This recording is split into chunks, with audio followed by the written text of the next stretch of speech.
आज ड्युटी सकाएर घुम्न जाँदा धेरै रमाइलो भयो। Hello everyone, welcome my mini blog. आज चाहिँ म बिहान उठेर ड्युटी गएँ। काम सकाएर आएर साँझपख यसो फ्रेस हावा खान जाउँ भनेर अर्को होटलको साथी पनि आइसकेको थियो नि त।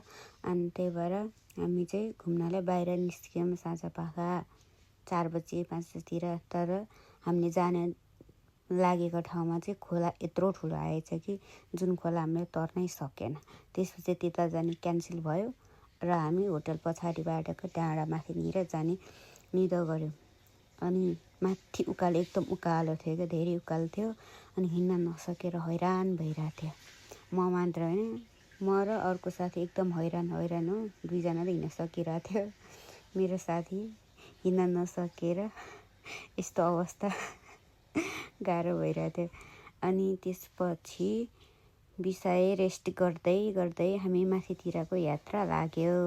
फाइनली हामी माथि डाँडामा पुगेर रिल्याक्स आनन्दले आनन्द मानेर भ्यू हेर्दै आनन्द लियौँ र हामी खाजाहरू खाएँ। त्यहाँ गएर हामीले खाजाहरू लगेर आएको थियो। दालमा चिउरा बनाएर खाएर आएको थियो, पेप्सी लगेर खाएको थिएँ। अनि फोटोसोटो खिच्यो सबैजना गफगाफ गऱ्यौँ अनि इन्जोय गऱ्यौँ भिडियो बनाएर सँगै।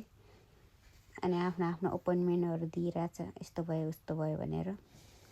मलाई नि रमाइलो भयो। यो साँझपख बाहिर निस्किएर हिँड्दाखेरि फ्रेस हुँदो रहेछ समटाइम्स। सो हामी सबै सकेर साँझ 8 बजिसकेको थियो नि त, उज्यालै हुन्छ यतिखेर।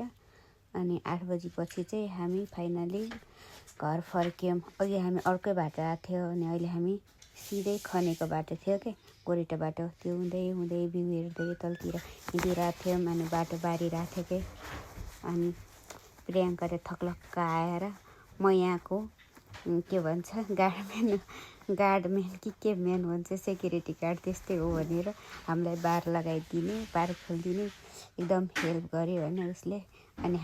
अनि हामी गफ गर्दै भ्यू हेर्दै अनि तलतिर हिँड्दै गरेको बाटोमा फुल देखेँ। मैले फुललाई टपक्क टिपेर बाँच्न सिकेँ। फुल एकदम राम्रो थियो।